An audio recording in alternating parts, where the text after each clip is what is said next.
Brent is getting Blondie, our reflection by Grand Design, ready to go and get the gray tank fixed for real this time.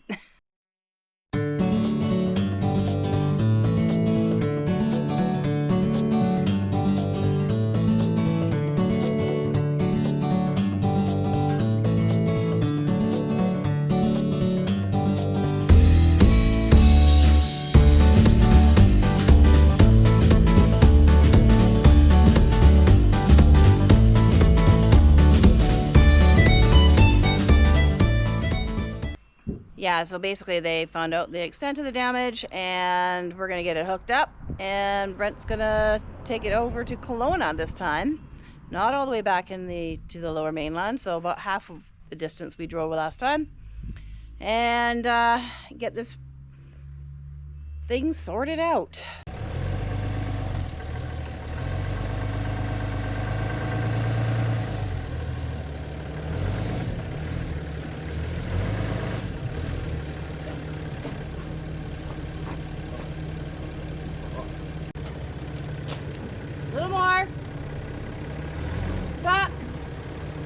Go forward about an inch. Stop. I don't know where you are side to side. I think you might be too close to me.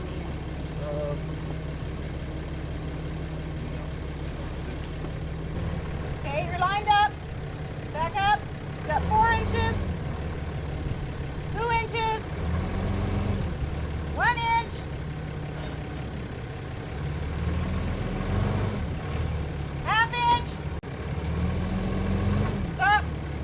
Okay, so when we brought the trailer back from Langley, we put it in the spot beside and behind where we dug out the carport area. So now the trick is to get the trailer past this point here and down there without dropping it in the hole. So eloquently put. So basically all I have to do is I'm going to pull it forward a little bit, and I've got 12 feet of tail swing, so Miriam has to watch out that I don't clip the cargo trailer, and as soon as I do pass that she can let me know, and that way I can cut it hard to get away from this soft bank. We've had 3 good days of dry weather, so the bank should be fairly solid. I definitely wouldn't want to do this when it's been raining for a couple of days, but we should be good. All right. Thanks for flattening out all the dirt that I raked too the other day. Thank you. Okay, so all I want you to do is tell me when that rear axle is close to the front of the cargo trailer. Okay. And I need you. All your chocks are out? Yes. Okay. And I need your loud voice. Okay, I'll find my loud voice.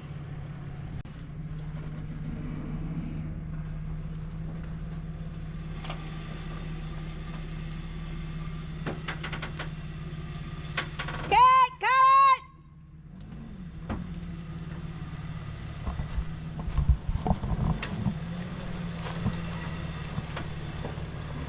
I'm gonna walk in the hole.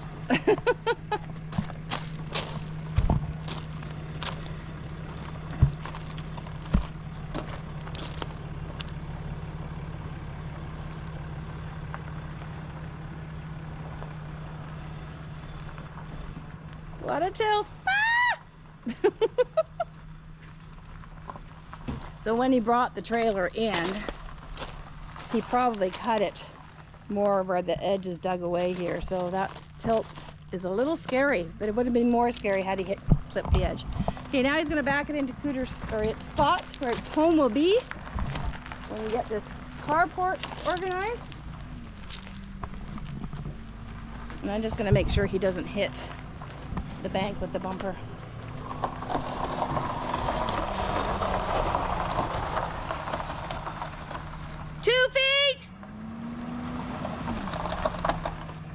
You can go another foot.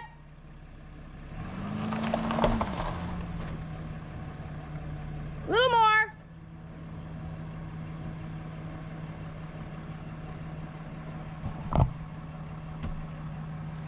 You're not going to hit the bank, you're just going to hit the post. Which could. Just wanted to take a look. So Brent's off, the girls are staying home with me. Oh. Well, I'm off to Kelowna. It is 6:25 in the morning, roughly, on a Tuesday. I have to go to work. And Miriam's got to go to work today, but she's going to be taking that one in for her dental cleaning and possible extractions. Yeah, I hope not. Yeah, and then Bailey just wants to go in the truck. Hey, Bailey. She's mad. She's upset that I've started the truck and they're not in the truck. Yeah. So anyways, we've done the light check. Have a good day. Bye, girls. Yeah, Bailey's just pissed. Bye, Wrigley. Okay, go see Mom. See you later. So Brent's interrupting my morning routine to take off for Kelowna with the gray tank, take 2.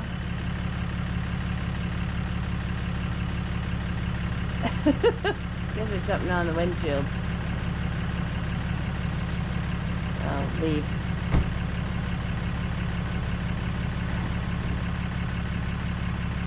Really?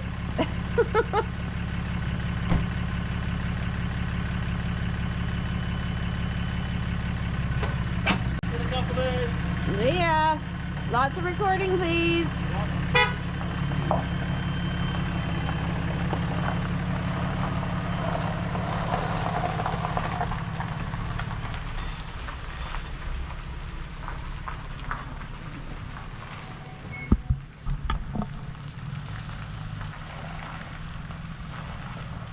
Bye, Dad. Yeah, Dad's taking the trailer without us.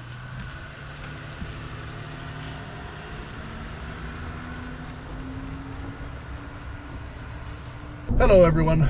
Well, I just got off the ferry in Balfour, heading towards Nelson. It's about a half-hour drive there, I guess, roughly. So, I was, I think, the 4th vehicle onto the ferry, which is fine. And probably 80 or 90% of the time, I'm one of the last vehicles to get off the ferry because I'm 60 feet long. I was actually near the front, right in the center of the ferry. I figured, well, it's one of the biggest vehicles on there, so it should be right in the middle. Yeah, no problem. They let me off as, I think, the 6th or 7th vehicle off of the ferry, so that's a rare thing to happen, so I'm happy. Although there are a bunch of cars behind me, there's only a couple cars ahead of me that are, well, holding everybody up. But whatever, I'm not in a hurry. And well, at least we're doing the speed limit, so we're good. Anyways, on my way to Kelowna, and then on to Salmon Arm after that to visit my kids and grandkids. Well, I am probably about a quarter of the way between Rock Creek and Kelowna. Oh, starting to move.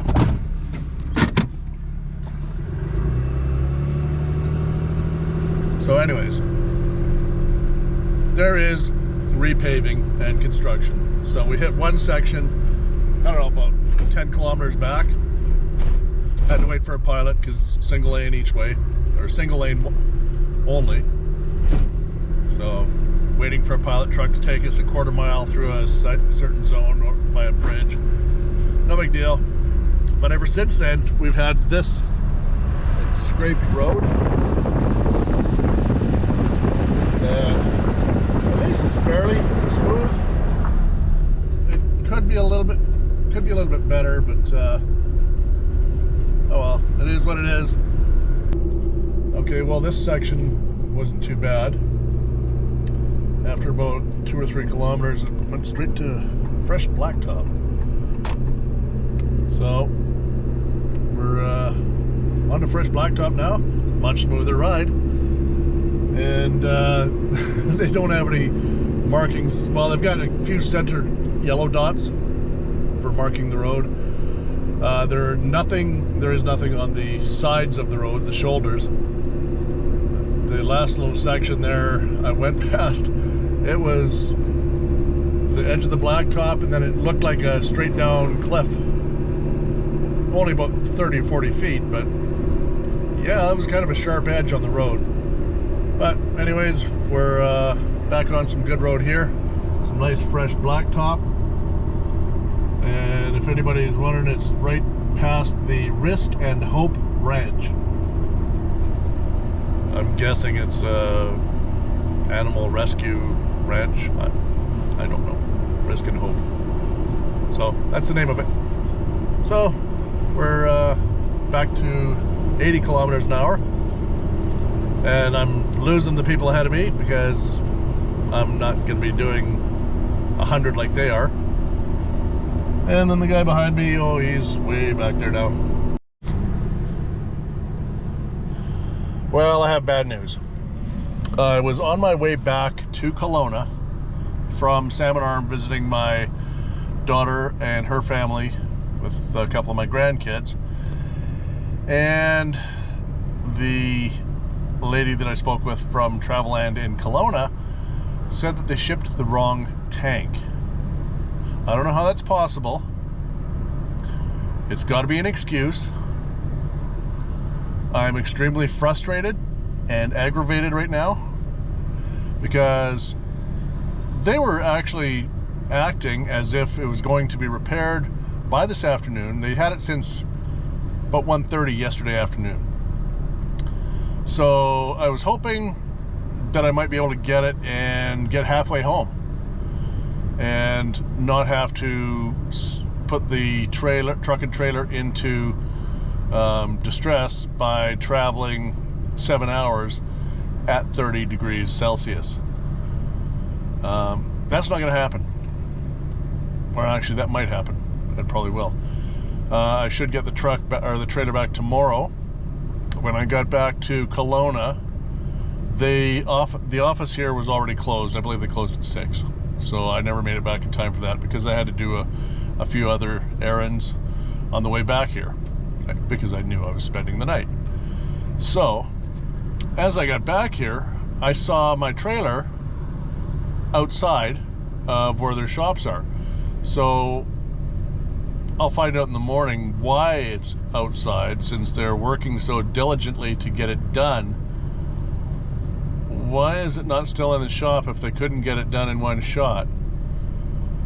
And it looks like they've got like 4 or 5 large bays over there where they work on trailers. So I'm just so choked. How can they order the wrong tank? She said it was the wrong, I can't remember the exact wording she said, but she said, oh, they're going to try and make it work. They might need a little more time. So tomorrow morning, when they open at 9 o'clock, I'll be sitting right here, right outside their door, right there in Kelowna, Traveland, Kelowna. This is where I'm parked for the night. I've got the back of the truck full of propane tanks and a couple of jerry cans and some shopping stuff, and I can't go to a hotel and drop $300 because money's a little tight. I'm just not ready to part with $300 just to stay in a room when I can sleep right here. I've got the truck or the chair reclined. I'm watching the hockey game. Got my laptop here. I'm using my phone as a hotspot. The truck is running right now just to charge the batteries on the phone and the laptop. And it's beyond frustration. And I don't need a beer, which is strange. But yeah, I just went for a bite to eat and came back, parked here. I'm in the shade, so that's good. I think we're sitting at 32 degrees Celsius right now, and it is 20 to 8 at night. So I'm in the shade. There's a light breeze outside. right beside the highway, and I spoke with a couple people that work here that it's a fairly safe area. I just don't want to wake up at 2 in the morning with somebody trying to ravage through my stuff in the back of the truck. Got my bear spray ready. Hopefully I don't need it. Well, good morning everyone. It's kind of a dark and gloomy, semi-rainy day here in Kelowna, BC. Just crossing the bridge right now. It's taken me about 25 minutes to get down the hill from West Kelowna, where Travelland RV is. And the bad news is, there is nothing behind me. I don't have my trailer with me because they sent the correct tank, so they say, which is, yeah, I believe that. They sent the correct tank. Yesterday, when I spoke with the service advisor, she told me that there was a problem with the tank and there needs to be a modification to the plumbing to get to the tank. So a 6 or 7 hour job turned into an 8 to 10 hour job. So yesterday they did roughly 1 hour and a half, something like that, and searching everything out to get it all figured out. So then they took the trailer outside, parked it, and we're going to start fresh on it first thing this morning, which that is what they did. Unfortunately for me, I have to get back to work. I told them I could not stay for another 8 hours or 9 hours until they finish it. So I'm leaving the trailer in Kelowna, heading back to the Kootenays. And I told her, oh, I'll be back in a month or so. I don't know when I can make it back, because I have to book off an extra day to make this trip. Not to mention the $400 in fuel that wasted. Actually, this one I didn't waste. I spent roughly $700 in fuel on the trip to Langley. That was a waste because they didn't order the tank when they should have. Now when they ordered the tank here, they found out it's a bigger job than they had expected. So now I've done a trip to Langley, 11 hours there and back. And now I've done a 6.5 hour trip to Kelowna and back. So this is the second trip. I'm sitting around $1,100 in fuel. Problem isn't fixed yet. And my wife's on the phone. Furthermore to my conversation that I got cut off from there. Anyways, so I've dropped roughly $1,100 in fuel on these two trips. The problem is not solved, so I have to make a third trip from the Kootenays back to Kelowna to pick up the trailer. I said I'd be back in a month or so because I couldn't see when I was going to get the time. Miriam wants to do it next week.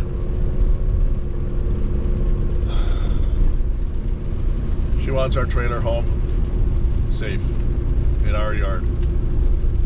I do have firewood to go cut up and bring home from places around the Crawford Bay area, which are needing cleanup. One of them is pretty much cleaned up. The other one, I haven't even started on it yet. Myself and one of my co-workers will be going to buck up that wood hopefully next Wednesday. If not, it'll be the Wednesday after. So anyways, the lady at Travelland in Kelowna, very nice, seemed knowledgeable, and everything was fine until it wasn't.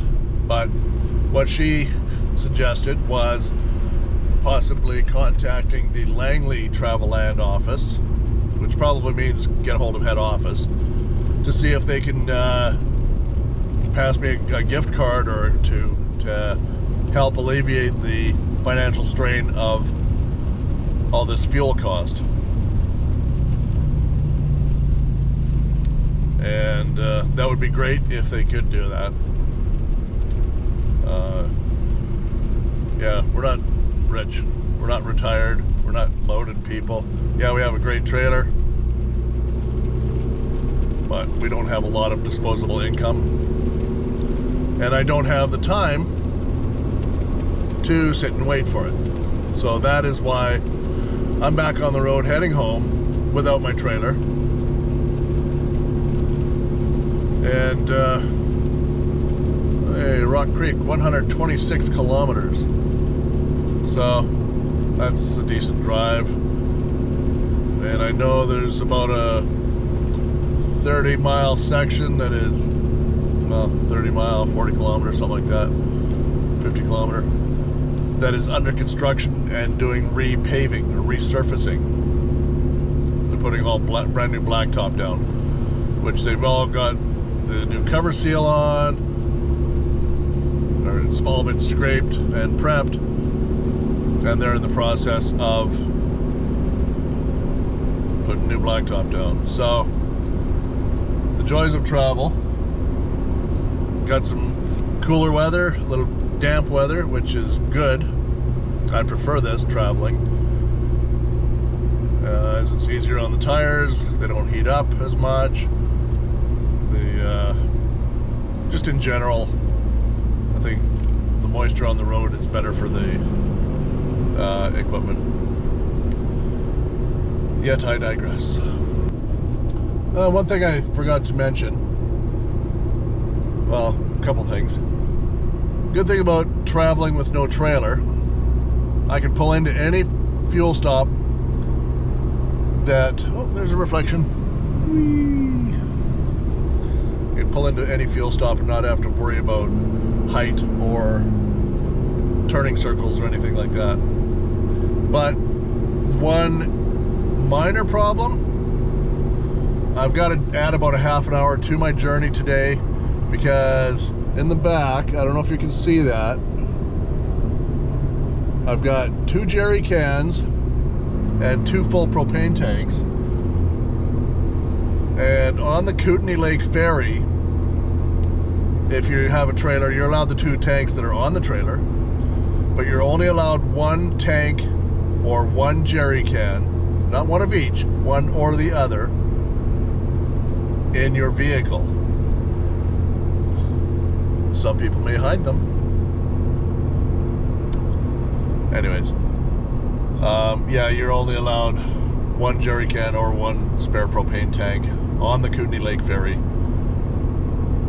If they catch you with that, they will either refuse you entry onto the ferry, so you'll have to take the Kootenay Pass, which is a bit of a detour once you're already in Balfour, or you can get one of the other people traveling beside you, another vehicle, to take your spare tank or propane or jerry, whatever. So, something important to know.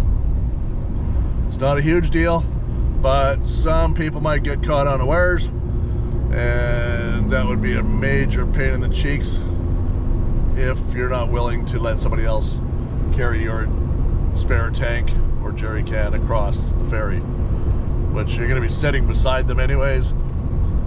I think it's just stupid that the ferry has that rule. Whether it's in my vehicle or the vehicle beside me should not make a difference. I've got a road rant. Well, just as I was coming down the mountain from Castlegar towards Salmo, there was work trucks picking up signs that the roads had just been freshly painted. I can see that the center line, the yellow line here, and the white line on my right, up until this point right here, has been freshly painted. The other side has not been painted at all because it's faded right out. About 2 miles back, this clown in the Papa Sun truck was basically riding that white line. And I was, I don't know, about 80 yards back. And all I got was just white spray. So I'm pretty sure I got a lot of white paint on my truck. That pisses me off. They've picked up all of the pylons. There's no more signage anywhere. The only sign was right where you turn onto the highway that heads through Salmo from trail. So yeah, there's no pylons, no signage anymore, but there was fresh paint. Well, just crossed the summit of the Kootenai Pass. I just came down the first leg, or the first incline, I guess, down. And there is no snow on the ground here. There is still a little bit up at the top, but we've got a work section here. I guess there must have been some fallen rock down on this first incline here. So it's a little bit windy, not too bad. But the work truck up there, that's the pilot that's supposed to lead us through this work area, right behind that red light up there, having a little chit chat with the flagger. And I see there's a bunch of people catching up behind us, so at least I think I'm about 4th or 5th in line, so that shouldn't be too bad. Once we get through this section, I'll be able to pass a few of them and just go on my merry way.